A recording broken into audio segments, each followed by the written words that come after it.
បៃតងចាស់លីសខោពណ៌បៃតងស្រោមជើងពណ៌បៃតងបាល់លេងចេញពីក្រុមម្ចាស់ផ្ទះបឹងកេតមុន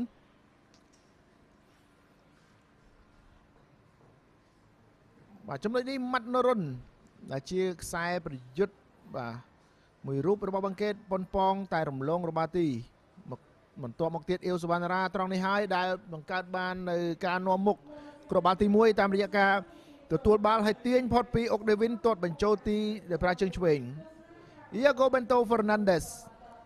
បាទព្យាយាមតែមិនបានសម្រេចហើយត្រង់នេះជាកំហុសរបស់អ្នកចាំទីរងចុងមីងដែលព្យាយាមបាទពន្យានិងបញ្ជូនតែមិនបានសម្រេចធ្វើឲ្យអ៊ីវសវណ្ណារាឆក់យកបាល់បានទាត់បញ្ចូលទីនៅនាទីទី45/2ហើយចប់វគ្គទី1បង្កេតនាំមុខ2-0ចូលដល់វគ្គទី2ការប្រកួតបាទក៏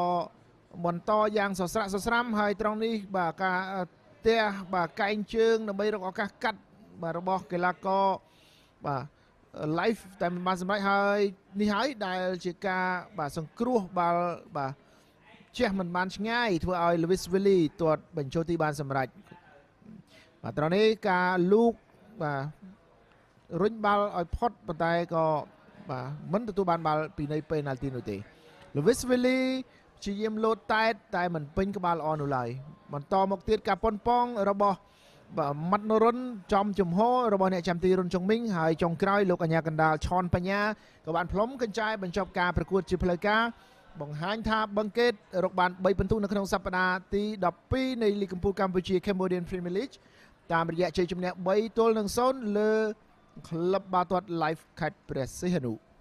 ប្រិមត្តទស្សនិកជនជាទីមេត្រីការផ្សាយផ្ទាល់របស់យើងសូមមកធ្វើដល់ទីបញ្ចប់សូមគោរពថ្លែងអំណរគុណយ៉ាងជ្រាលជ្រៅចំពោះការតាមដានទស្សនារបស់លោកអ្នកសម្រាប់ពេលនេះខ្ញុំបាទរូកាណាល់រួមជាមួយនឹងក្រុមការងារផ្សាយផ្ទាល់